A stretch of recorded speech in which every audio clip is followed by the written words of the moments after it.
मेनू दिखाओ। उपन्यास ऑनलाइन पूरा पढ़ें। उपन्यास बिन। उपन्यास सर्वनाश का लोहार अध्याय 396 ट्विस्ट। सर्वनाश का लोहार C396 ट्विस्ट। एड्स बाय परफ्यूचर अध्याय 396 ट्विस्ट। कुछ समय बाद सेठ और फिन मीना और एली के साथ फिर से इकट्ठा हो गए। लिडिया और माइक एल्जा और मार्सेल के साथ बैठे थे और बातचीत में मग्न थे। क्या कुछ हुआ? क्या मैंने तुम्हें शर्मिंदा किया? मीना, मुझे माफ कर दो, उसने हंसकर कहा और दया की भीख मांगी। आप मुझे कैसे शर्मिंदा कर सकते हैं? मैंने तो बस कुछ लोगों को सबक सिखाया है। बस सेठ को बता ही रही थी कि अचानक एक गुस्सैल लड़का उसके पास आया। पीछे की ओर खींचे बाल, मुलायम सुंदर चेहरा। वह रिच था, गुलामों का सरदार, और वह गुस्से में दिख रहा था। हालांकि ये बताना मुश्किल था क्योंकि उसके चेहरे पर क्रोध के कारण विकृति थी और उसमें डराने धमकाने का कोई तत्व नहीं था। तुमने सारा के साथ क्या किया? उसने गुस्से में कहा, मुश्किल से अपने गुस्से को काबू में रख पाया। यह एक गुस्सैल छोटे कुत्ते को भौंकते हुए देखने जैसा था। उन बदसूरत कुत्तों में से एक को मशहूर हस्तियां अपने हैंडबैग में रखती हैं। सारा नाम की लड़की थोड़ा ठीक हो गई थी और अपनी एक सहेली के सहारे रिच के पीछे आ गई थी। ये वही थी। उसने नाटकीय ढंग से मीना की ओर इशारा किया। तुम उसे इस तरह कैसे डरा सकते हो? रिच ने तुरंत सेठ के पास बैठी लड़की पर आरोप लगाना शुरू कर दिया। मीना ने कुछ भी गलत नहीं किया। अगर कुछ किया भी है तो वह उन पर गोली चलाकर गई है। सेठ के बोलने से पहले ही फिन ने बीच में ही बात काट दी।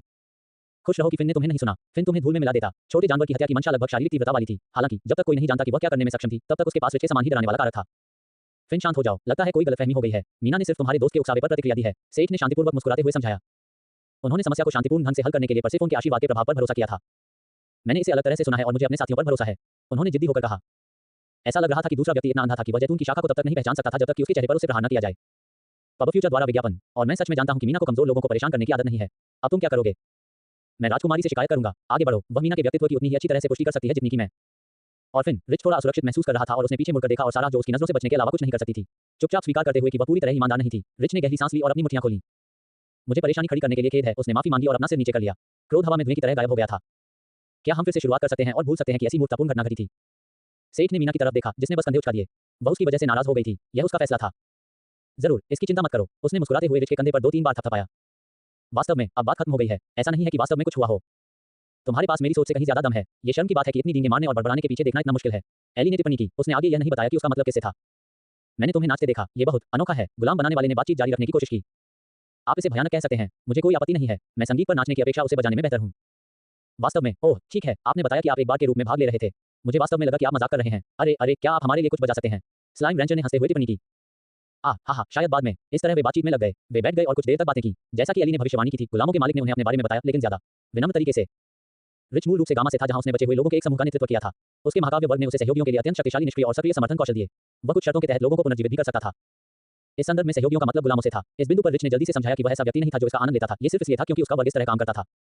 किसी को अपना गुलाम बनाने के लिए दूसरे को एक अनुबंध पर हस्ताक्षर करना पड़ता था। रिच इन अनुबंधों के लिए स्वतंत्र रूप से शर्तें निर्धारित कर सकता था, इसलिए वे अक्सर वास्तविक गुलाम अनुबंध की तुलना में सीमित भाड़े के अनुबंध की तरह होते थे। इस समय यह उनके समर्थन कौशल प्राप्त करने के लिए केवल एक शर्त थी और हस्ताक्षर करने वाले के लिए कोई बाधा नहीं थी। उन्होंने इस बारे में काफी शिकायत की कि उनके वर्ग विवरण के कलंक के खिलाफ लड़ना कितना कठिन था। एक गुलाम प्रबंधक के रूप में उसके पास कोई दल सीमा नहीं थी, इसलिए एक समय पर उसके साथ लड़ने वाले लगभग 200 लोगों का एक समूह था। जब क्रोना साम्राज्य गामा में आया तो वे मरे हुए साम्राज्य का विरोध कर रहे थे। उनके युद्ध विराम के बाद उसे गामा में राजकुमारी द्वारा शरणार्थियों की पहली लहर की रक्षा करने के लिए बुलाया गया। हालांकि यह हेली द्वारा बताए गए तरीके से कम परेशान करने वाला था, लेकिन रिच को वास्तव में बहुत बात करना पसंद था, खासकर अपने बारे में। लेकिन जब वह बात खत्म करता तो बातचीत धीरे धीरे टेबल पर बैठे अन्य लोगों जैसे सेठ की ओर मुड़ जाती। तो फिर आप वही लोहार हैं जिसके बारे में लेडी लीना ने बात की थी? उसने अचानक सावधानी से पूछा। हम, ऐसा लगता है कि राजकुमारी ने हमारे छोटे से सौदे के बारे में सबको बता दिया है। मेरा मतलब यह नहीं था, लेकिन ओह ठीक है, कोई बात नहीं, क्योंकि हमने आपको पहले से न बताने का जिक्र नहीं किया था। हाँ, मैं उपकरण उपलब्ध करा सकता हूँ और मदद के लिए कुछ व्यवस्थाएं कर सकता हूँ। तो मैंने कैसे किया? क्योंकि आप जानते हैं, यह ऐसा ही है। हमारे फंड, मेरे फंड थोड़े, लगभग नगण्य हैं। उसने अंततः शर्मिंदा होकर स्वीकार किया। बहुत से लोगों के होने के बावजूद उन्हें कभी भी कालकोठरी पर छापा मारने के बहुत ज्यादा मौके नहीं मिले। उनके मौजूदा उपकरणों में से ज्यादातर मरे हुए लोगों से इकट्ठा किए गए थे। ये शुरू से ही बहुत बढ़िया नहीं था, लेकिन लंबी यात्रा के बाद ये काफी जर्जर हो गया था। गुलामों का सरदार अपने सहायक कौशल से उपकरणों की कमी को पूरा करने में सक्षम था, लेकिन अब वे सबसे निचले स्तर पर थे। पहुंचने के बाद उसके साथ आए 50 लोगों का समूह बिखर गया और उसके पास केवल 15 वफादार लोग रह गए। उनमें से केवल 7 ही लड़ने के लिए तैयार थे। अपने मौजूदा उपकरणों की मरम्मत करने के बाद भी यह उनके स्तर के लिए उपयुक्त कालकोठरी में जाने के लिए पर्याप्त नहीं था। उन्हें जल्दी ही एहसास हो गया कि 50 लाभ कालकोठरी में उपकरणों और पार्टी संतुलन की कमी को पूरा करने के लिए अकेले रिच पर्याप्त नहीं था। वे लगभग दिवालिया हो चुके थे। सभी के लिए सस्ते शाम के कपड़े खरीदने में पहले ही बहुत खर्च हो चुका था। सेठ ने दास प्रबंधक के चेहरे पर पीड़ा देखी जब उसे अपने साथियों की देखभाल करने में असमर्थता स्वीकार करनी पड़ी। वही पल के लिए इसके बारे में सोचता रहा। परफ्यूचर द्वारा विज्ञापन। क्या आप कल हमारे गिल्ड भवन में आ सकते हैं? मैं प्रशासन प्रमुख से बात करूंगा। हमारे जाने में अभी भी लगभग 3 महीने बाकी हैं। मुझे यकीन है कि हम आपके लिए एक वित्तपोषण योजना बना सकते हैं। सेठ उनकी मदद करना चाहता था, लेकिन उसने एक गुलाम बनाने वाले को ऋण अनुबंध के साथ बांधने की विडंबना के बारे में भी सोचा। चाहे उसका इरादा कुछ भी हो, रिच का चेहरा खुशी से चमक उठा और उसने लोहार को बहुत धन्यवाद दिया। एच न केवल शेखी बघाड़ने में माहिर था, बल्कि चाटुकारिता में भी माहिर था। वह जानता था कि उसका अहंकार छोटा नहीं है, लेकिन सेठ को भी यह प्रिय लगा और उसने जल्दी से उसे दूर भेजने का रास्ता ढूंढ लिया। मीना ने टिप्पणी की, ये तो बहुत ही अच्छा चरित्र है। काफी बातूनी है। हाँ, क्या आप उसे मिनासमार के लिए खोजने के बारे में नहीं सोच रहे हैं? नरक नहीं। अच्छा, उसने राहत भरी आवाज में कहा। मेरे बारे में क्या ख्याल है? एली ने अचानक बगल से चाहते हुए कहा। सेठ को घूरते हुए उसकी आंखें फ्लडलाइट की तरह चमक उठी। क्या मतलब है तुम्हारा? मिनासमार में शामिल होना या उपकरण प्राप्त करना? दोनों। मुझे आपको छूट देने में कोई आपत्ति नहीं है, लेकिन मैं आपको शामिल होने देने के बारे में निश्चित नहीं हूँ। मैं इसके पक्ष में हूँ। मीना ने अचानक कहा। क्यों? सेठ को एली के बारे में ज्यादा जानकारी नहीं थी, लेकिन मीना उसे एक तरफ ले गई और उसके कान में फुसफुसाने लगी। ऐसा नहीं था कि वह सिर्फ उसके साथ घुल मिल गई थी, बल्कि एली की भी एक प्रतिष्ठा थी। डेल्टा में अराजकता के दौरान टूर्नामेंट में अपहरण के बाद द स्लाइम रैंचर हेड ने शहर के चारों ओर बेतरतीब राक्षस आक्रमणों से लड़ते हुए खुद के लिए एक नाम बनाया। एक अकेले व्यक्ति के रूप में वह इस समय के दौरान मिनासमार और अन्य बड़े गिल्ड के अलावा सबसे बड़ा योगदान करता था। ऐसी कहानियां हैं कि उसने अकेले ही राक्षसों के आक्रमण का सामना किया, इससे पहले कि सेना पहुंच पाती। उसने जो स्लाइम्स पाले थे उनमें बहुत विविधता थी और उनमें से कई सभी तरह की युद्ध स्थितियों के लिए विशेष थे। एली मेज पर धैर्यपूर्वक प्रतीक्षा कर रहा था जबकि मीना उसे अपनी जानकारी बता रही थी। मीना ने जो कुछ भी कहा उसके अलावा सेठ को एक और बात याद आई। जब वह उठ लौटा था तो उसकी मुलाकात एक ऊर्जा से हुई थी। उसने जो ऊर्जा गिराया था वह राक्षसी शिलालेखों में इस्तेमाल होने वाले एसिड के लिए अच्छी सामग्री थी। क्या होगा अगर उसके स्लाइम से भी ऐसी ही विविधताएं पैदा हो जाएं? एलिसन उनसे किस तरह की स्याही बना पाएगी? बाजार में हर तरह की स्याही मौजूद है जिसे खरीदा जा सकता है, लेकिन अगर घर में ही ढेर सारी अलग-अलग स्याही बनाई जा सके तो ये बहुत सुविधाजनक होगा। मिनासमार में आपका स्वागत है, उन्होंने स्लाइम फॉर्म से बैठते हुए कहा। पब फ्यूचर द्वारा विज्ञापन को फायदा नाम तक और अधिक अध्याय लाने में हमारी सहायता करें। संपर्क टॉस साइट मैप दान करें। मेनू दिखाओ। उपन्यास ऑनलाइन पूरा पढ़ें। उपन्यास बिन। उपन्यास सर्वनाश का लोहार अध्याय 397 फ्रीस्टाइलर। सर्वनाश का लोहार C397 फ्रीस्टाइलर। पब फ्यूचर द्वारा विज्ञापन अध्याय 397 फ्रीस्टाइलर। क्या इसका मतलब यह है कि मुझे उपकरण मुफ्त मिलेंगे? एक बार जब आप अनुबंध पर हस्ताक्षर कर देते हैं तो आप शपथ कवच का एक सेट प्राप्त कर सकते हैं। अन्य सामान के लिए आपको छूट मिल सकती है, लेकिन यह मुफ्त नहीं है। मूल्यांकन दल में केवल 2 लोग थे जिन्हें वह कुछ सामान उपहार में देने में सहज महसूस करता था। मार्सेल और एल्जा ने वास्तव में उसकी बहुत मदद की थी जब उन्होंने कारवा में नेताओं के रूप में जिम्मेदारी संभाली थी। वह आभारी था और उन पर सारा काम थोपने के कारण थोड़ा दोषी भी महसूस कर रहा था। तो मुझे कुछ मुफ्त सामान मिलेगा, ये बढ़िया है। मेरा मिनी गोल भी मत भूलना। हाँ हाँ, ओह ठीक है, क्या तुम अब हमारे लिए कुछ बजाओगे? एली ने अचानक उसे उसका वादा याद दिलाते हुए उसे रोक लिया। हाँ, फिन सेठ के संगीत पर नृत्य करना चाहता है। क्या तुम्हें यकीन है? मैं स्टेज पर कब्जा करके पार्टी में खलल नहीं डालना चाहता। इसे फिन पर छोड़ दो। कुछ देर बाद परी राजकुमारी को अपने पीछे पीछे लेकर लौटी। फिन ने कहा कि आप एक गाना बजाना चाहते हैं। मैंने डीजे को पहले ही सूचित कर दिया है। कृपया जल्दी से स्टेज पर आएं ताकि मैं फिन के साथ डांस कर सकूं। लीना ने गायक से आग्रह किया। उसने हैरानी से फिन की तरफ देखा, लेकिन उस छोटे जानवर ने कान से कान तक बड़ी मुस्कान के साथ जवाब दिया। अब उसके पास इससे बाहर निकलने का कोई रास्ता नहीं था, इसलिए उसने अपनी किस्मत को स्वीकार कर लिया और मंच पर चढ़ गया। ओह, हमारे पहले वास्तविक दर्शक, आप क्या खेलना चाहते हैं? सेठ ने जब नीचे भीड़ में फिन को देखा तो वह मुस्कुरा उठा। चलो गॉन्टलेट्स पहनकर परियों के साथ चलें। यह उन गीतों में से एक था जो ओज ने उसे सिखाया था। पब फ्यूचर द्वारा विज्ञापन। अरे दोस्तों, मैं सेठ हूं, एक महत्वाकांक्षी कवि। मैंने थोड़ा सा बजाने का वादा किया था, इसलिए कृपया अपने निर्णय में नरमी बरतें। लेस देन सेठ की आवाज ग्रेटर देन द्वारा प्रवर्धित अपनी आवाज का प्रयोग करते हुए उन्होंने अपने वाद्य यंत्र के तारों पर हाथ रखने से पहले श्रोताओं का अभिवादन किया। गीत की शुरुआत वीणा के धीमे एकल से हुई। खोपड़ी के वीणा की अलौकिक धुनों ने पूरे हॉल को भर दिया। यह अब तक बजने वाले पॉप संगीत और उस तथ्य से जो ज्यादातर लोग जानते थे उससे बहुत अलग था। जादू से भरपूर गहरे स्वरों ने नजरें हटाना या स्थिर रहना मुश्किल कर दिया। एक काले पदार्थ की तरह जो चुपके से उनके शरीर में समा गया। यह एक राक्षसी कवि के संगीत का अनूठा प्रभाव था। यह एक अच्छा गाना था जिससे लोगों को राक्षसी तरंगों के प्रभाव की आदत हो गई। और आश्चर्य क्या, मैंने एक परी को एक बौने को पीते देखा। सेठ ने गाना शुरू किया। Less than Orpheus voice greater than और लेस देन सेठ की आवाज ग्रेटर देन द्वारा प्रवर्धित उनके मंत्र ने उनके दिमाग पर भी असर डाला। हालांकि दर्शकों में से कुछ ही लोग राक्षसी भाषा को समझ पाए, लेकिन पाठ उनके दिमाग में प्रवेश कर गया और उनके दिमाग में गीत की तस्वीर बना दी। लेस देन डिंग, आपने अपने संगीत से 50 लोगों को मंत्रमुग्ध कर दिया है। प्लस जोड़ 1 ग्रेटर देन। सेठ ने घोषणा सुनकर आश्चर्य व्यक्त किया। उसे नहीं पता था कि संगीतकारों के लिए ऐसी उपलब्धियां होती हैं, लेकिन उसे इसकी परवाह नहीं थी। उसने दर्शकों की ओर देखा और वे बस वहीं खड़े होकर सुनते रहे। ये वह नहीं था जो वह चाहता था। फिर नाचना चाहता था, उन्हें नाचने दो। अगले गाने के साथ संगीत बदल गया क्योंकि उनके द्वारा बजाए गए नोट्स गहरे और तेज हो गए। उनके इरादे से प्रभाव बदल गया और भीड़ हिलने लगी। ओज ने उसे ये पंक्तियां दी और सेठ ने उन्हें भीड़ में फेंक दिया और देखा कि कैसे बढ़िया शाम के कपड़े पहने लोगों की भीड़ पागलों की तरह उसके सम्मोहित करने वाले संगीत पर बेतहाशा नाच रही थी। ये सेठ के लिए संगीत की शक्ति की पहली झलक थी। वह एक ऐसे ट्रांस में चला गया था जहां वह बिना कुछ सोचे समझे गाता और बजाता रहता था। अल्पविराम, उसने उस आदमी को देखा जिसके बारे में राजकुमारी ने उसे बताया था। अचानक मंच पर प्रवेश कर रहा था। वह एक कवि था। मैंने सोचा था कि वह एक लोहार है। उसने मन ही मन सोचा। जब उसने बजाना शुरू किया तो हॉल में अलौकिक संगीत भर गया। वह महसूस कर सकती थी कि संगीत उसके मन और दिल में घुस रहा है, लेकिन इससे कोई नुकसान नहीं हुआ। वह इस अजनबी एहसास में डूब गई और चुपचाप सुनती रही। जल्द ही गाना धीरे धीरे खत्म हो गया और उसने मंच की ओर देखा। ऐसा लग रहा था कि कवि संतुष्ट नहीं है और अचानक पहले गाने के अंत से अगले गाने में एक सहज बदलाव आया। बदलाव बहुत बड़ा था। अब की तुलना में पहले की शक्ति शांत थी। ध्वनि के रिश्ते हुए जाल अब उसे हिलने के लिए मजबूर कर रहे थे, अपनी प्रवृत्ति का पालन करने और लय के साथ चलने के लिए। उसने पहले से ही अपने नुकीले दांतों और नाखूनों को बढ़ते हुए महसूस किया था, जबकि उसकी आंखों से एक सुनहरी चमक चमक रही थी जब less than hot of steel greater than ने संगीत की शक्ति को दूर भगाया। पब फ्यूचर द्वारा विज्ञापन। जब संगीत का प्रभाव समाप्त हो गया तो वह हौंकने लगी। आखिर वह क्या था? उसने चारों ओर देखा और संगीत का विरोध करने वाले केवल विपरीत कोने में झुका हुआ आदमी, पीली महिला और प्रभावशाली मूंछों वाला बुरा आदमी था। हालांकि कुछ लोग मजबूर होने के बजाय स्वेच्छा से संगीत के साथ चलते दिखे। पूरी भीड़ उत्साह में नाचने लगी और वे तब तक नाचने को मजबूर थे जब तक कि कवि ने अपना प्रदर्शन समाप्त नहीं कर दिया। अल्पविराम, यह आदमी विशेष है। मेरा मतलब है संगीत दमदार है, लेकिन ऐसा नहीं है। उसमें कई अलग अलग देवताओं की गंध थी, लेकिन एक चैंपियन की आभा नहीं थी। इसका क्या मतलब है? यही सवाल है। तुम्हें उससे संपर्क करने की कोशिश करनी चाहिए। हाँ, मैं तो वैसे भी जा रहा था। मुझे लगता है कि वह लोहार है जो हमें सामान दे सकता है। अच्छा, मैं वापस जाकर आराम करूंगा। उसने एक लंबी सांस छोड़ी और उबे हुए भाव के साथ दूर की ओर निश्चलता से देखने लगी। 1 साल हो गया था जब से उसे अपने सिर में यह आवाज सहनी पड़ रही थी। बेशक वह आभारी थी कि उसकी कक्षा ने उसे जीवित रहने में सक्षम बनाया, लेकिन यह विश्राम और स्थिरता का देवता क्यों होना चाहिए था? गिरे हुए देवता के टुकड़ों को लेने से उसके मूड पर गहरा असर पड़ा। इसका मतलब यह था कि वह ज्यादातर समय उब जाती थी। यह उस व्यक्ति के लिए बहुत बड़ी क्षति थी जो पहले बहुत जोरदार और ऊर्जावान हुआ करता था। अब शक्तिशाली संगीत भी भगवान की शक्ति के सामने उसके दिल को नहीं हिला सकता था। वह अक्सर उस दिन के बारे में सोचती रहती थी जब शहर के बाहर राक्षसों ने उसका पीछा किया और अचानक वह फर्श तोड़कर एक प्राचीन खंडहर में जा पहुंची। वहां उसकी मुलाकात अपने नए भगवान से हुई और वह उनकी संत बन गई। एक बार जब मैं अपनी कुछ शक्ति वापस पा लूंगा तो मैं अपना आध्यात्मिक शरीर वापस पा लूंगा। तब तुम ये बोझ नहीं उठाओगे। पब फ्यूचर द्वारा विज्ञापन। ये वही था जो समाज ने उसे वादा किया था। अब उसकी संत के रूप में उसे किसी तरह से उसके धर्म का प्रसार करना था, जो तब हुआ जब आप हर समय उबे हुए और उदासीन थे। अल्पविराम, वह तब तक चलता रहा जब तक उसका गला खराब नहीं हो गया। लेस देन डिंग, आपने 50 से ज्यादा लोगों को थका देने वाला डांस करवाया। जोड़ 1 व्यक्ति ग्रेटर देन। संदेश ने उनकी मदहोशी को तोड़ा। तभी उसे एहसास हुआ कि उसने क्या किया है और उसने जल्दी से बजाना बंद कर दिया। पूरे समय लोग हॉल में नाचते रहे। वे पसीने से लथपथ थे और कुछ पूरी तरह से थक चुके थे। केवल कुछ ही लोग ठीक थे या उन्होंने उसके संगीत का विरोध किया था। अभी क्या हुआ? वह समझने की कोशिश करते हुए बुदबुदाया। तुम्हें मेरे मित्र आत्मज्ञान मिल गया। प्रबुद्ध करें। ये सच था। उसे लगा कि उसका दिमाग वहां से साफ हो गया है और उसे संगीत की गहरी समझ मिल गई है। उसके कौशल को देखते हुए उसका लेस देन गायन ग्रेटर देन निपुण स्तर 7 बन गया था। Less than Orpheus voice greater than और लेस देन सेठ की आवाज ग्रेटर देन भी क्रमशः लव.7 और लव.5 पर पहुंच गए थे और उसका लेस देन वाद्य महारत ग्रेटर देन निपुणता में अपग्रेड होने के कगार पर सीधे लव.9 पर पहुंच गया। अपने हुनर के अलावा उसे बहुत कुछ सोचना था, लेकिन सबसे पहले उसे स्थिति को सुलझाना था। उसने चुपके से अपने सूट के नीचे गोल्डन फ्लीस को सुसज्जित किया ताकि वह उसके गले के लिए उपचार मंत्र का काम कर सके। अरे, यह मेरा प्रदर्शन समाप्त करता है। सुनने के लिए धन्यवाद। सेठ ने उसको दूर रखा और मंच से उतर गया। सेठ को थोड़ा दोषी महसूस हुआ। वह इस तरह की घटना को अंजाम नहीं देना चाहता था। वह बस फिन और राजकुमारी को कुछ और नाचने का मौका देना चाहता था। हालांकि जब उसने भीड़ की तालियां सुनी तो उसका दोषी विवेक गायब हो गया। अपनी थकान के बावजूद वे ताली बजाने लगे। मैंने इस तरह कभी नृत्य नहीं किया। बहुत समय बीत गया जब संगीत ने मुझे इस तरह छुआ हो। यह नया और अजीब था। मीना ने उसकी कोहनी पकड़ी और उसकी बांह को गले लगा लिया। वह थोड़ी पसीने से तर थी, लेकिन थकी हुई नहीं थी। आपने मीना स्मार में ऐसा कभी नहीं गाया। ये वाकई मजेदार था। राजकुमारी अपने कंधे पर पंख रखकर उसके पास पहुंची। ऐसा लग रहा था कि उनके पास एक दूसरे के साथ नृत्य करने के लिए पर्याप्त से अधिक अवसर थे। जब आपने कहा कि आप एक कवि के रूप में शामिल होंगे तो मुझे संदेह था, लेकिन अगर आप शुद्ध संगीत से इस तरह का प्रभाव पैदा कर सकते हैं तो मैं आपके प्रदर्शन का इंतजार कर रहा हूं। धन्यवाद, मुझे लगता है, सेठ ने अनिश्चित भाव से लेकिन मुस्कुराते हुए कहा। वे लिडिया, माइक, मार्सेल और एल्जा से मिले और एक साथ एक टेबल पर बैठ गए। मीना की तरह वे पसीने से तर थे लेकिन थके नहीं थे। उन्होंने पारंपरिक नृत्यों से मुक्त होकर उनके संगीत और नृत्य के साथ मस्ती की। क्या मैं यहाँ बैठ सकती हूँ? एक अलौकिक आवाज ने पूछा, जो फुसफुसाहट से ज्यादा तेज नहीं थी। ये बीमार पीली गोरी लड़की थी, उन्होंने प्रवेश करते समय देखा था। वह उन कुछ लोगों में से एक थी जो संगीत बजने पर भी हिली नहीं थी। पब फ्यूचर द्वारा विज्ञापन को फायदा नाप तक और अधिक अध्याय लाने में हमारी सहायता करें। संपर्क क्रॉस साइट मैप दान करें। मेनू दिखाओ। उपन्यास ऑनलाइन पूरा पढ़ें। उपन्यास बिन। उपन्यास सर्वनाश का लोहार अध्याय 398 YMCA। सर्वनाश का लोहार C398 YMCA। डिस्कवरी फीड को अभी एक्सप्लोर करें। डिस्कवरी फीड को अभी एक्सप्लोर करें। प्रायोजित डिस्कवरी फीड। पब फ्यूचर द्वारा विज्ञापन अध्याय 398 YMCA। मेरा नाम योवेटे मार्लो है, मैं एक पुजारिन के रूप में आ रही हूँ, उसने एक सीट पर बैठते हुए शांत स्वर में कहा।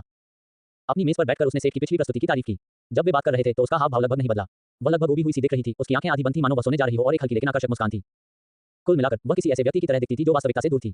वह जानती थी कि उसके रूप रंग का दूसरों पर कैसा प्रभाव पड़ता है, यहाँ तक कि उसने माफी भी मांगी। कृपया मेरी अभिव्यक्ति की कमी को क्षमा करें। मेरी कक्षा से संबंधित एक निश्चित स्थिति के कारण मुझे पहले की तरह भावनाओं को महसूस करने में कठिनाई हो रही है। यह एकमात्र समय था जब उसकी आंखों में हल्की उदासी चमकी। उन्होंने ज्यादातर छोटी-मोटी बातें की और योवेटे ने जल्दी से वहां से निकलकर कहा कि वह सिर्फ अपना परिचय देना चाहती थी। सेठ को पता था कि वह शायद इस मौके पर एक अच्छी छाप छोड़ना चाहती थी, हालांकि उसे नहीं पता था कि उसे अचानक क्यों जाना पड़ा। शायद उसे अजीब लगा क्योंकि मेज पर बैठे सभी लोग एक दूसरे से पहले से परिचित थे। सेठ समझ सकता था कि उसे इस तरह उनकी बातचीत में दखल देने में अजीब लगता है। वह उससे सहमत था। वह जान से कहेगा कि अगर वह कुछ समय बाद दुकान पर आए तो उसे छूट दे। मीना ने कहा, मुझे 1 मिनट दीजिए, मुझे बाथरूम जाना है, और खड़ी हो गई। तुरंत एली, एल्जा और फिनुस के साथ शौचालय की तलाश में शामिल हो गए। ठीक है, मैं इस अवसर का उपयोग चीनी मिट्टी के सिंहासन को देखने के लिए भी करूंगा। सेठ ने माफी मांगी। सेठ के लिए बड़ा काम बाकी था और उसने कुछ समय चीनी मिट्टी के सिंहासन पर बैठकर अपने फोन से खेलते हुए बिताया। जब वह काम खत्म करके बाहर निकला तो उसे सिंह के पास कोने में खड़ी एक काली आकृति का सामना करना पड़ा। सिंह पर हाथ धोते हुए छाया से एक कदम दूर वह अचानक बोल पड़ा। तुम्हें पता है कि यह पुरुषों का शौचालय है ना? क्या तुम कृपया किनारे जा सकते हो? तुम हैंड ड्रायर को रोक रहे हो। धन्यवाद। क्या आप? उसने एक गहरी महिला आवाज में पूछा। जाहिर है वह ज्यादा डराने वाली आवाज निकालने की कोशिश कर रही थी। पब फ्यूचर द्वारा विज्ञापन हथियार वाला आदमी नहीं। उन्होंने बात समाप्त करते हुए प्रश्न का उत्तर दिया। क्या? लेकिन राजकुमारी, उसने अचानक ऊंची और अधिक सामान्य आवाज में कहा। बस मजाक कर रहा हूँ। पूरी शाम एक ही सवाल पूछे जाने से थोड़ी पुरानी बात हो जाती है। राजकुमारी को आप लोगों को छूट मिलने के बारे में नहीं बताना चाहिए था। अगर आप मुझसे बात करना चाहते थे तो आप सीधे मुझसे संपर्क कर सकते थे, बजाय इसके कि मैं जब तक काम करूं शौचालय में इंतजार करूं। मैं नहीं कर सकती। ये भ्रमण के लिए उपकरणों की बात नहीं है, उसने कहा और सुनहरे धातु का एक खुरदरा चौकोर टुकड़ा निकाला। तुमने इसे कहां से प्राप्त किया? सेठ ने आश्चर्य से पूछा। अंतरिक्ष बीकन कोर को देखकर जिसे ईवी ने बनाया था। यह अभी भी चैंपियन की आत्मा की ऊर्जा से भरा हुआ था। हालांकि इस पर उकेरी गई जटिल संरचनाएं विकृत और पिघल गई थी, जिससे यह अनुपयोगी हो गया था। राजकुमारी की ओर से, ये धातु के इस टुकड़े में बंधी आत्मा के बारे में है। क्या तुमने इसे बनाया है? आत्मा के बारे में उसकी बात सुनकर सेठ ने हुड के नीचे की छाया में देखा। यह एक बहुत ही विनम्र महिला का चेहरा था, बदसूरत नहीं, लेकिन सुंदर भी नहीं और आसानी से भूल जाने वाला। लेकिन बस एक पल के बाद ये चेहरा गायब हो गया और उसने सुनहरी आंखों की एक जोड़ी में देखा एक सुंदर महिला का चेहरा जिसके होठों पर छोटे पेशाब के नुकीले दांत निकले हुए थे। ये भ्रम को देखने के लिए आर्गस की आंखों का प्रभाव था। क्या आप इसे अपनी सुनहरी आंखों से देख सकते हैं? उसने निष्क्रियतापूर्वक स्वीकार किया कि वह इसके लिए जिम्मेदार था। अब हैरानी से ऊपर देखने की बारी उसकी थी। उसे लग रहा था कि इस तथ्य को छिपाने का कोई मतलब नहीं है। हाँ, लेकिन इतना अच्छा नहीं कि आसानी से तार का पीछा किया जा सके। क्या आप मुझे कोई ऐसी वस्तु बना सकते हैं जिससे मैं बचे हुए ज़ारकिस्टों का शिकार कर सकूं? ये पहली बार था जब उसने सीधे उसकी आंखों में देखा और वह नंबर जैसी आंखों में जलती हुई आग देख सकता था। सेठ ने अपने होंठ सिकोड़े और उसे संदेह से ऊपर से नीचे तक देखा। उसने जो वस्त्र पहना था उसके नीचे मिश्र धातु कवच था जिसे सेठ ने वाई सिटी के सैनिकों पर देखा था। मैं भुगतान कर सकता हूँ। ठीक है, दे दो, मैं देखूंगा कि मैं क्या कर सकता हूँ। आपको क्या लगता है ये कब तक पूरा हो जाएगा? मैं मूल्यांकन से पहले ही बचे हुए कचरे को हटाना चाहता था। मैं देखूंगा कि मैं क्या कर सकता हूँ। तुम्हारा नाम क्या है? उसने प्लेट को अपनी सूची में रखते हुए पूछा। Cad, Cad Albright. उसके गंभीर चेहरे और अंधेरे में लिपटे चेहरे को देखकर उसे वह नाम काफी विडंबनापूर्ण लगा। ठीक है, कैड, अगली बार मेरी दुकान या हमारे गिल्ड भवन में आना। अगर तुमने फिर से पुरुषों के कमरे में मुझ पर हमला किया तो हमें परेशानी होगी। और अपनी आवाज छिपाने की कोशिश मत करना, बहुत प्रभावशाली नहीं है। ऐसा कहकर वह शौचालय से बाहर निकल गया ताकि बाहर निकलकर ठंडक महसूस कर सके, लेकिन बाहर मीना और अन्य लोगों का समूह आ गया। सेठ के पीछे के दरवाजे से वे कैड को दीवार के सहारे झुका हुआ देख सकते थे। एक लड़की पुरुषों के शौचालय में क्या कर रही है? एल्जा ने आश्चर्य से पूछा। क्या सेठ ने कुछ शरारत की? एली ने मजाक में पूछा। मीना ने कुछ नहीं कहा, बल्कि सेठ के पास से निकलकर लड़की के प्रतिक्रिया करने से पहले ही कैड के होठ की छाया में घूरने लगी। फिर उसने उसके कर्ज को बारीकी से जांचा। उसका चेहरा थोड़ा सादा है, लेकिन उसका शरीर बहुत अच्छा है। अगर तुम जोड़ दोगे तो मैं उसे शामिल होने की अनुमति दे दूंगी। जानवर महिला ने अपना फैसला सुनाया। ऐसा नहीं है, सेठ ने आश्चर्य से कहा, जिसका उत्तर मीना की घंटी जैसी हंसी से मिला। मुझे पता है, फिर भी चलो अब इसे बंद करो। अच्छा, पहिया घुमाएं और विशेष पुरस्कार जीतें। पहिया घुमाएं और विशेष पुरस्कार जीतें। परी मैच, पब फ्यूचर द्वारा विज्ञापन। जब उसका शांत स्वभाव बर्बाद हो गया तो सेठ ने लड़कियों की चिढ़ाने की हरकतों को सहने और उन्हें वहां से भगाने की पूरी कोशिश की। ये काफी शर्मनाक था, किसी और की आलोचना करने के ठीक बाद उसका शांत स्वभाव उजागर होना। अल्पविराम, अभी क्या हुआ? कैड ने मन ही मन सोचा। जब दरवाजा बंद हुआ और वह अंधेरे आदमी के शौचालय में अकेली खड़ी रह गई। उसने बहुत समय अकेले बिताया था, लेकिन क्या लोग आमतौर पर ऐसे ही व्यवहार करते थे? वह केवल यही उम्मीद कर सकती थी कि लोहार अपना काम करेगा।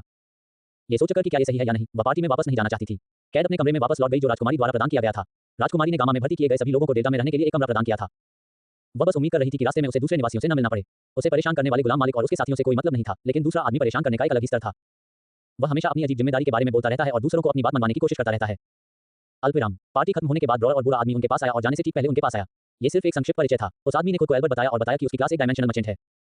मूलतः वह सेठ की तरह था, उसके पास एक गैर लड़ाकू वर्ग था, लेकिन वह अपने अद्वितीय वर्ग के माध्यम से ताकत हासिल करने में सक्षम था, जिसने उसे एक अंतरआयामी व्यापार प्रणाली तक पहुंच प्रदान की। चूंकि उन्हें स्वयं आवश्यक उपकरण और आपूर्ति प्राप्त करने में कोई परेशानी नहीं हुई, इसलिए उनकी बातचीत केवल विनम्रतापूर्वक आदान प्रदान तक ही सीमित रही। लोहार ने उस आदमी से विदेशी उपकरण या यस्त्र खरीदने के विकल्प के बारे में कुछ देर सोचा, लेकिन उसे यह विचार वास्तव में पसंद नहीं आया। चूंकि अल्बर्ट ही एकमात्र व्यक्ति था जिसके पास कीमतों तक पहुंच और जानकारी थी, इसलिए वह जो चाहे सामान मांग सकता था। सेठ अमीर था, लेकिन ऐसा नहीं था कि वह स्वेच्छा से उसका फायदा उठाएगा। लेकिन यदि वह नीलामी घर की तुलना में सस्ती कीमत पर सामग्री उपलब्ध कराने में सक्षम होता, तो कुछ मूल्य हो सकता था। यही कारण है कि सेठ ने संभावित भविष्य के सहयोग के बारे में स्पष्ट बातचीत में भाग लिया। अंत में सेठ को बॉलरूम के कोने में खड़े दूसरे अंतिम सदस्य से मिलने का मौका नहीं मिला। चूंकि वे उसके पास नहीं गए थे, इसलिए संभवतः उनके उपकरणों में कोई समस्या नहीं थी। उसे वास्तव में परवाह नहीं थी। उसने इस शाम को काफी कुछ हासिल किया था और उसके दिमाग में बहुत कुछ था। उसे संगीत पर एक तरह का ज्ञान प्राप्त हुआ था और उसे अपने विचारों को व्यवस्थित करना था। इसके अलावा ज़ारकॉन के चैंपियन की आत्मा ने उसे वापस अपना रास्ता खोज लिया था। साथ ही उस व्यक्ति के साथ जिसके लिए यह नियति थी, उस समय उसे यह आभास हुआ कि आत्मा को ऐसे न रखना बेहतर है जैसे कि यह किसी और के लिए थी। राजकुमारी के माध्यम से ये सही हाथों में पहुंच गई थी।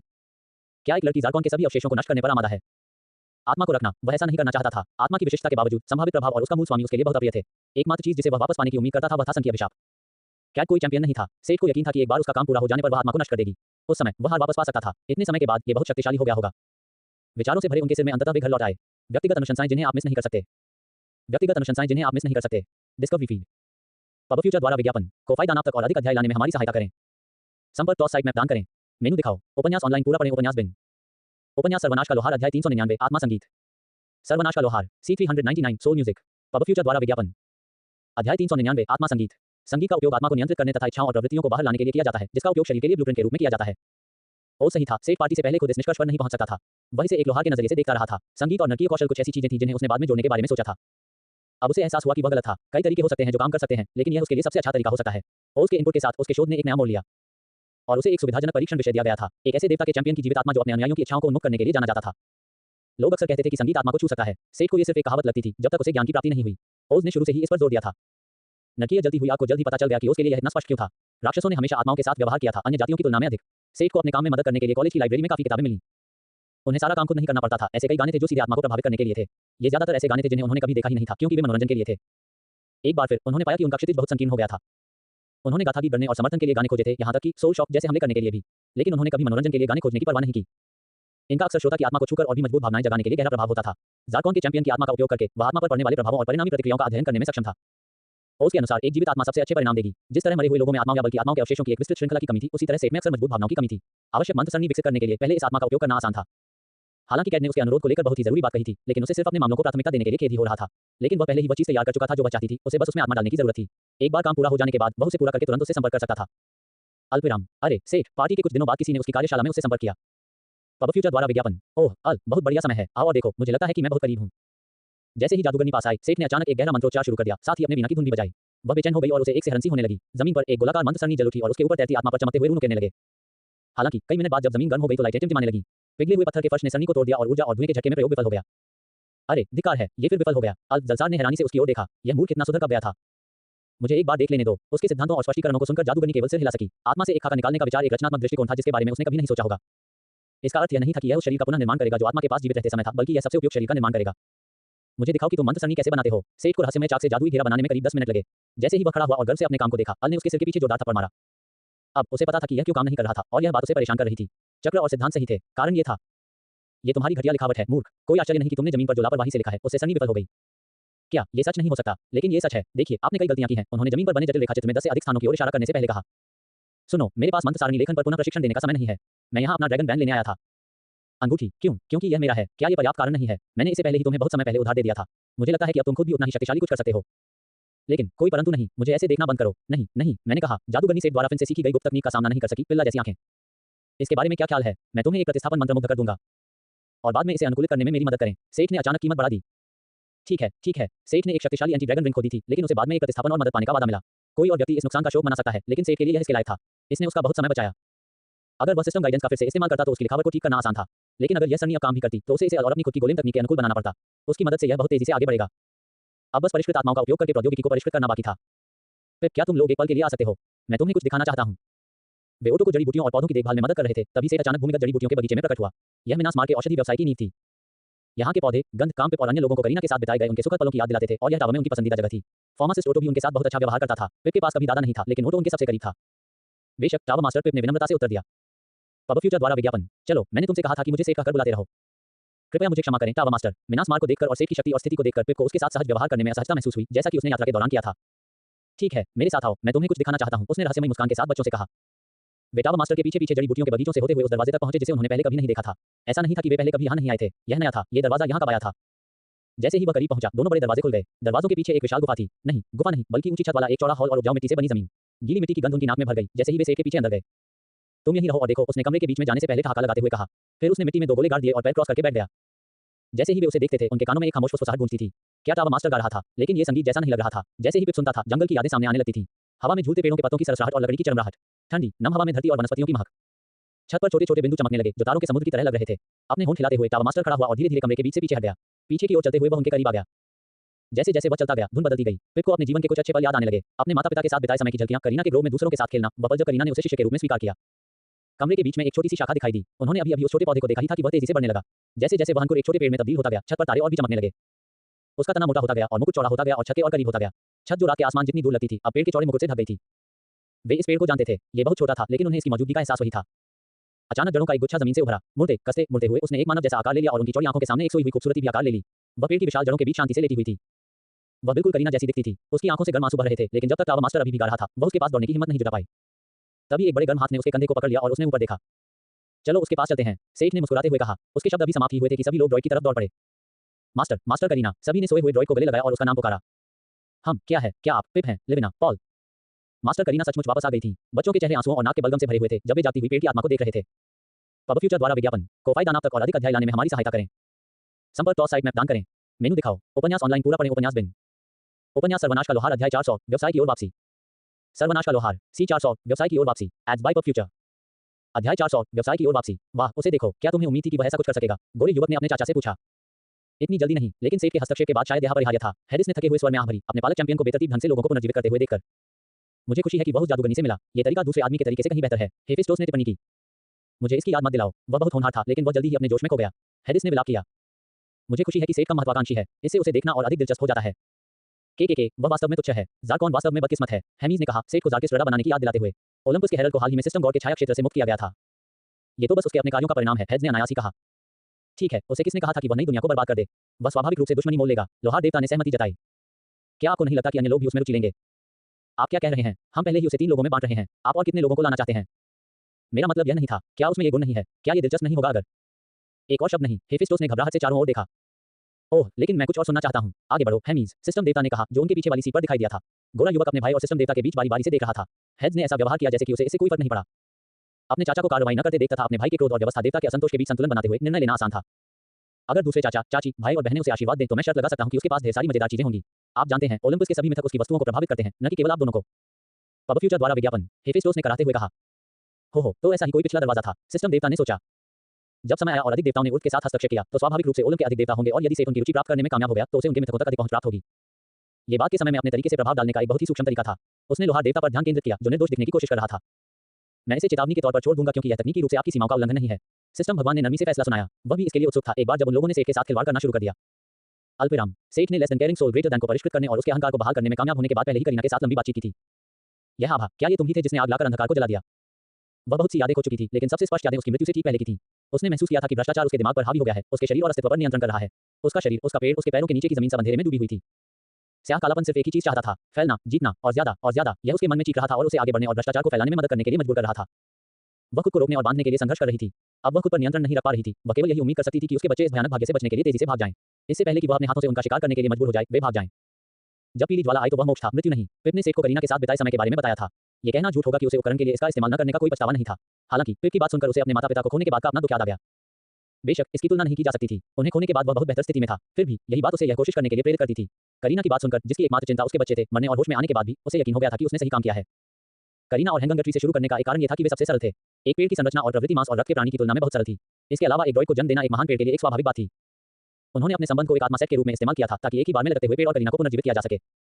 पिप, मैं करीना को तुम्हारी देखभाल में छोड़ दूंगा। उसने बहुत सारी यादें खो दी हैं। तुम उसे कुछ यादें वापस पाने में मदद कर सकते हो, लेकिन सबसे महत्वपूर्ण बात नई यादें बनाने में। ठीक है।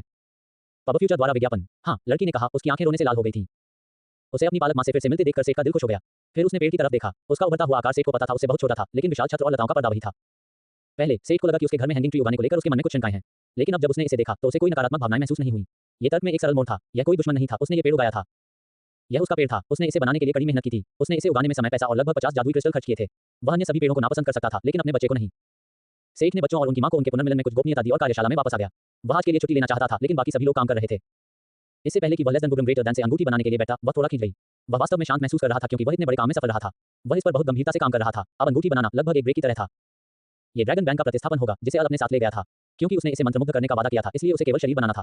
उसे शांति से अंगूठी बनाने में काफी समय हो गया था। चूंकि उसने ये योजना नहीं बनाई थी कि जादू कैसे डाला जाए, इसलिए वह इसे अपनी पसंद के अनुसार बना सकता था। उसने मास्टर माउंटेन की किताब में फीनिक्स का चित्रण देखा था। अल ने बताया कि इसे वर्मिलियन पक्षी कहा जाता है। सेठ ने लेस देन ग्रेटर देन से इस पक्षी की पूंछ का पंख बनाया और उसे अंगूठी में बदल दिया। सेठ को इस विडंबना पर मुस्कुराना पड़ा। अग्नि पक्षी के दुम के पंख के आकार की अंगूठी उसकी पृथ्वी से लगाव और जादू को और निखारने के लिए थी। पूरे समय वह पृथ्वी के आदिम जानवर बेहेमोथ की प्रशंसा करते हुए एक गुनगुनाता रहा। लेस देन जानवर का पंख। महाकाव्य। स्थायित्व 1200। 1 जोड़ 20% पृथ्वी आत्मीयता। 2 सभी पृथ्वी गुण जादू के प्रभाव में जोड़ 35% की वृद्धि। 3 पृथ्वी विशेषता कौशल को 45% अतिरिक्त अभिशाप क्षति। 4 जोड़ 15% स्वास्थ्य पुनर्जनन जब ठोस जमीन पर खड़े हों। पब फ्यूचर द्वारा विज्ञापन। शिल्पकार स्मिथ के हाथों से बनी एक सरल लेकिन सुंदर अंगूठी, वस्तु की शुद्धता से प्रसन्न होकर आदिम अस्तित्व द्वारा आशीर्वादित। Greater than. सेठ को अतिरिक्त प्रभावों से थोड़ा आश्चर्य हुआ। उसने उम्मीद नहीं की थी कि बेहेमोथ के लिए गाथा गीत उसके लिए अच्छा होगा। यह हल के आकर्षण के लिए एक अच्छा आधार होना चाहिए, उन्होंने कहा और खुद को सिर हिलाया। दिन भर के काम से संतुष्ट होकर उसने दूसरों की जांच करने का फैसला किया। उसने वेडन को चमड़े के कवच के विवरण पर काम करते हुए खुशी से विदा किया। कैसा चल रहा है वेडन? सेठ, आप तो वर्कशॉप से बाहर आ गए। हाँ, आज के लिए मेरा काम खत्म। आपका क्या ख्याल है? मुझे अभी भी इसके विवरण पूरे करने हैं। क्या तुम बाद में जाकर पीना चाहोगे? जरूर। क्या हमें होइंगी लेना चाहिए? परेशान मत हो, वह नहीं आ सकता। क्यों? उनकी पत्नी बच्चे को जन्म देने वाली है। हाल ही में वह उसके साथ समय बिताने के लिए तुरंत घर भाग जाते हैं। ठीक है, तो हम दोनों ही हैं। क्या तुम्हें पता है कि निको कैसी है? वह कमजोर दर्जी। मैंने सुना है कि वह 50 के करीब पहुंच रहा है। सुनने में अच्छा है। सेठ ने वेडन को कवच सेट खत्म करने में मदद की और वे डेल्टा में शराब पीने चले गए। मिनास मार में शराब की अच्छी किस्म थी, लेकिन यह उच्च श्रेणी के बार से कमतर थी। जिस जगह पर वे गए थे उसका नाम द फ्लक्स था। मीना ने उन्हें एक नाइट क्लब से परिचित कराया था। वर्तमान मालिक ने न केवल उर्स से बल्कि साम्राज्य और उसके प्रांतों से भी अच्छे पे एकत्र करने की पूरी कोशिश की थी। वर्गीकरण बहुत बढ़िया था और सभी प्रकार के स्थानों से नए पे का परीक्षण करना मजेदार था। ये केवल एक शर्म की बात थी कि अधिकांश टीमें वर्तमान में कालकोठरी में थी, इसलिए वह मीना और अन्य को आमंत्रित कर सकता था। एक आदमी ने पूछा, क्या मैं यहाँ बैठ सकता हूँ? उसके काले बाल और काली आंखें थीं। वह बहुत लंबा नहीं था, लेकिन छोटा भी नहीं था। उसका चेहरा बहुत सुंदर और वीर था, जिसे देखकर कोई भी उसे पसंद कर लेता था। नहीं, क्यों नहीं? उसने आश्चर्य से पूछा, मानो उसे यकीन था कि सेठ इसकी अनुमति देगा। कोफाई दानाब तक और अधिक अध्याय लाने में हमारी सहायता करें। संपर्क टॉस साइट मैप दान करें।